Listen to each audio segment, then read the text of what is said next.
It's the yearly Cristobal. Yeah, first thing I thought of, I was at Weddle. I was at the game watching with Weddle, and it was before the game, and I'm like, Steve's there. And Weddle's like, how's Steve? He's at the game, huh? I go, yeah, and he's about to kick off there, and I'm like, they're losing. Their fucking game's about to be over. He's like, what? I go, yeah. I go, this is the normal Cristobal, though. That's the first thing Weddle and I said. There's gonna be a game. Is that what you took away from it? Well, this is an alarming stat, and I believe it's about 10 games, because if you go back to the start of last November, Miami was 9-0 to now, which we're now 5-1. So that's a period of about, 10 games? They've lost 3 as double-digit favorites. That's crazy. In the ACC. I'm a Cristobal guy. I defend the guy. I believe he's doing a good job. But we're going to lay out the facts here. You lost at home to a double-digit favorite again. This is not the first time it's happened, by the way. How much credit do you give Braum for being kind of a giant killer, isn't he? He's like unbelievable. Him and DeBoer are the number 1 and 2 in the nation against ranked opponents. Braum coached his ass off from the very beginning, and this is something that I preach, and I said to Kane's Insight, to Danny Money and Peter Ariz. Do not get caught up in establishing the run. I'm so sick. We got to establish the run. Hey, guys, you can establish a lot of points and then run the ball later. That's what Bill Walsh always said. Bill Walsh always said, I am never establishing a run.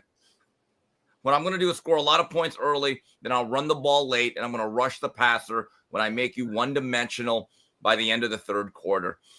First 12 carries that Miami had, 26 yards. Louisville comes out of the gate with the quick game, and I'm thinking, guys, they're going quick game. They're going to neutralize our front four. So we got to start pressing and rerouting and get hands on guys and disrupting, and our defensive linemen got to get their hands up. None of that really happened. It was 14-0, 10 minutes in, and I said, here we go. Here we go. Miller Moss. Look, they protected Moss really well, and then Chris Bell didn't have an answer for him. And then Isaac Brown's speed and explosiveness was really an issue. But this is the reality now for Miami, given the way the ACC standings are and the schedule. I don't think Georgia Tech's going to lose a game. They're going to go undefeated. So that's one spot in the ACC title game. UVA, their loss to NC State is not a conference game, guys. There's a scheduling quirk. I think there's a good chance they may not lose a game. So Miami could be the third team and being left out. But if they win every game, given that they're ninth in the country still, and they have some decent wins early on, you go 11-1, you'll be an at-large. Now you lose the bye week, and you lose all that other stuff. But again, you make the playoffs. It's a good year. You go 11-1. It's a good year. It's where Mario is moving this thing forward. But I keep saying about Cristobal, Mario, you have to win the routine games in routine fashion. I read a stat that Nick Saban, after 2007, he was like 94-0 against unranked opponents. After ULL loss, yeah. Right. So I'm like, wow. Mario. Mario loves to preach physicality. You got to win the game that you're supposed to win. Yeah. So you know what the problem is, Steve? Not to get too macro here, but I've said this before about other players or other guys, other teams. I'm not a believer in O-line coaches as head coaches. I'm just not. I love him as a recruiter and as a gritty, nasty O-line guy. Like, to your point, physicality, get the players that you want on your team, your mentality, all that shit is Cristobal. I love Cristobal too, knowing him personally. Head coaching, though, man, you can see the in-game strategy where he kind of loses to superior minds when it comes to head coaching. I'm not talking about recruiting. I'm not talking about players, nastiness, all that shit Miami has is because of him. But also the in-game strategy of a guy like quarterback and Braum, who I played for. I played for the Louisville Fire for him in the Arena Football League. Great dude. Motherfucker smart as a whip now. Well, you know what thing about Braum? The great bum Phillips would say he can take his and beat yours and take yours and beat his. Yeah. That is the mark of a coach. And here's another thing about Cristobal being an O-line coach and Alex Mirabel, who's a great assistant. You know, we've had about 17 or 18 pre-snap penalties, false starts, procedures on the offensive line. The last why? Well, the people are shifting. And I'm like, hey, guys, I get it for one game. We get tripped up on it.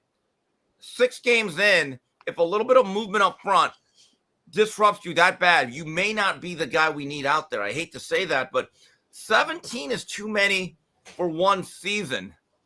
Here's the issue. Had it in 4 games. Here's the issue. Man.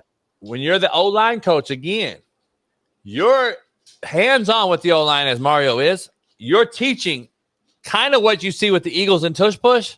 We're rolling, starting that bitch. We're an O-line guy. I'm going to give you every intricate cheating point there is to O-line play, which Mario knows, being at Alabama, being at all these places. He's teaching the O-line to be nasty, physical, and we're going to jump the snap. We're going to get off. And what happens when you're the head coach and an O-line guy is what you're seeing. You're going to have 27 fucking false starts because that's what he teaches, which is a good and a bad thing. It's a double-edged sword, unfortunately. But listen, I've always been against O-line coaches as head coaches. I just don't believe them. I don't believe in them. At the end of the day, I think you can do great because most O-line coaches that I know that are good ones are the best recruiters on the staff. That's what he does well. We had a 3rd and 2, and all of a sudden, flag ruined. I was like, oh, God. We had a 1 drive, 1st and 15 right off the bat. And I'm like, Mario, you're an offensive line coach.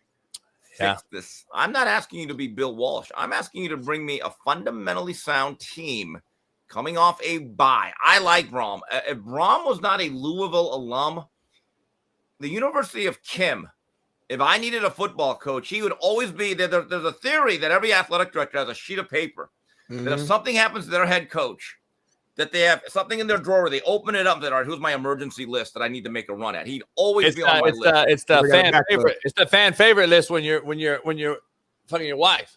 You got a fan favorite list too to get through when you're bored. Well, that went a whole different direction. Well, see, I do want to stay on this though. I do want to ask you about your quarterback, your leader, Carson Beck. Man, he would do 4 picks, didn't have Should a have good been game. 5. Yep, Should have been 5. But his post-game presser to me was more alarming than anything. We got the video here. Can we play it? I haven't seen this. Last play, that last interception. Were you not expecting that defender to be there? They're running that kind of sim pressure and they're popping out at the snap. I thought this was Anakin Skywalker. I mean, we have a perfect play for it. We had a miscommunication with the route and what we were doing. So, just sort of ran the route wrong, and I went to go throw it because we're hot off of a pressure. And again, he made a good play on it. So, but it definitely didn't help that we ran the wrong play. Oh, he said the same thing like 3 times. Yeah, I mean, people are kind of saying that he threw Elijah Lofton under the bus. I don't know. He did, Steve. I'm sorry, he did. You don't do that. Well, no, other people saying he got taken out of I don't know, but here's the thing. Then Shannon Dawson said, God, I should have called a timeout to make sure. I'm like, well, coach, you should have done it then. I mean, we had 2 timeouts, I believe, at that point. I don't know what to say except he imploded. I mean, a couple of the plays, Louisville made some nice plays on the ball, but you're not going to win games when you throw 4 interceptions. And worse than that, he looked jittery in the pocket. But I'll tell you this. If all we're going to do is that duo inside rugby run against 9-man fronts where people going bare front and they're mugging, right? I'm like, guys, we got to throw the ball on early downs. I think, JB, you could tell it better than we can. The toughest way to play quarterback is run. Oh, shit, it's 3rd and 9. That's the toughest way to play quarterback. Yeah, you can't predict. You can't be predictable. Here's the issue I have with this deal. I'm not mad, Smitty, anymore if you throw a guy under the bus if you played well. If you played shitty, shut the fuck up. And here's why. Back in the day, I would say never throw a guy under the bus if you played well or not. Now, though, we're NIL, Smitty. Fucking right, you ran the wrong route. We gave you $500,000. Now it's time to shit or get out the pot. I would teach my guys, again, goes back to coaching now because now the coaching game has been totally flipped upside down and changed. If we're in NIL and I expect you to be where you're supposed to be and you get paid to be there, then I'll throw you under the bus. Yeah. Throw my ass under the bus. But if not, Carson Beck, if you threw 4 picks, 1 drop, 5, shut the fuck up. Because you were right the whole night and you lost the game because of what your performance was. But I think there's a double-edged sword here. I think you should start calling motherfuckers out. You get paid, be where I'm supposed to throw the football. And if I fuck up, then I'll own it and be humble as the quarterback and the leader. I think there's 2 things now that you got to own it then. You throw 4 picks, I don't care. 4 picks. He shouldn't have said shit. Didn't say shit. Well, look, they play Stanford, and I looked at the point spread. And it's like 29-30, and I'm thinking, I don't know. I just saw Stanford get a win. I keep telling people blowouts matter. Yep. And these fans that say, well, we won. Then if you're just going by result, then you're not looking ever at process. You show me a team that wins every game by 35-40, like the way Ohio State is. I'm telling you, that's better than the team that keeps winning by 3. It's like in boxing. Give me that guy that butchers people, that tears up a guy's head off, 5th round knockout, 4th round knockout, 8th round knockout, first. But a guy squeaking by and getting hit too many times himself, I know which fighter is better, generally. And Miami, I think they do a poor job of finishing games. We don't play great complementary football. And this whole notion we're going to be physical early. No. Be productive early, be physical late. I just hate when I'm saying, oh, my God, it's 3-0, but I love the physicality that we have. Coach, I hate the offense we have. He actually said that. The year that we played North Carolina State at Carter Finley, that's when Tyler Van Dyke had the yips. So we went really conservative, and I don't actually blame him. But in the halftime interview, he tells ESPN, well, I love the physical violence we're bringing. And I'm like, Coach, we can bring points too, right? What year is this for Cristobal? 4. So I know you said you like the way they're to me. He's trending well, but I just wonder, is there a ceiling to the way we play? We played a slow tempo. We don't maximize a lot of things. Look, if you're a good team, you want as many plays as possible. Because over time, your talent's going to take over. And now you're in it's always been a result-oriented business, but now you're in a fucking, we want it now. We the collectives and all these other players, we're firing James Franklin, and he wins 10 a year. We're firing guys you got to win now. I don't know if he's protected. He's got the Columbus high school mafia behind him. He's got unprecedented support financially, but he's also been given more resources than any coach. Now, look, that's my point. Yeah. Miami has to set some good habits against. If they win on Saturday, Coach, and I'll be there, 31-10, I'm going to be like, we got a problem. We have a problem. If that's all you're going to do is win 31-10, we have a real issue because now we're going to SMU. I'll be at that game. That's right there is going to be one of our tougher games because Stanford's offense is now beginning to hum a little bit and operate efficiently, and they're scoring points. They have an athletic quarterback. That's a game we got to think we need 35 to 38 points. Let's not screw around here. I don't like any coach today that's at a school like Miami with the athletes you can get. If your whole goal is just to win 27-14, you're going to get tripped up. Your margin for error thins a little bit. Yeah.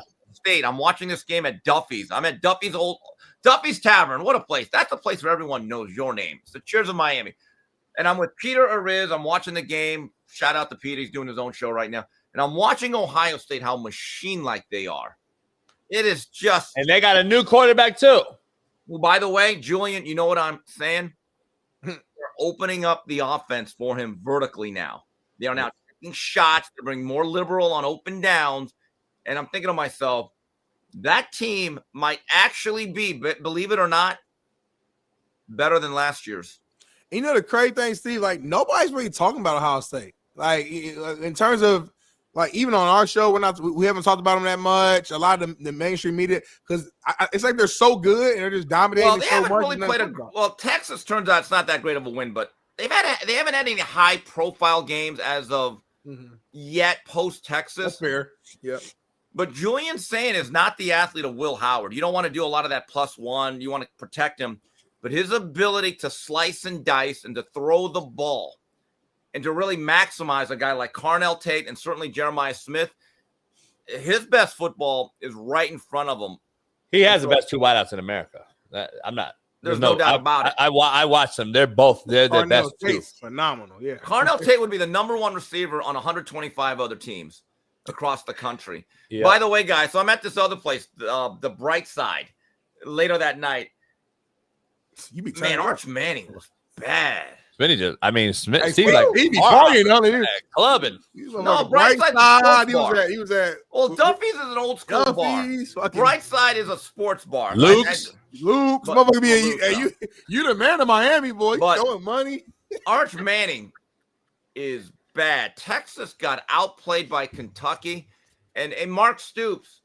You cannot be Texas up front. You can run a bootleg from the 1-inch line. That thing was wide open in that first overtime.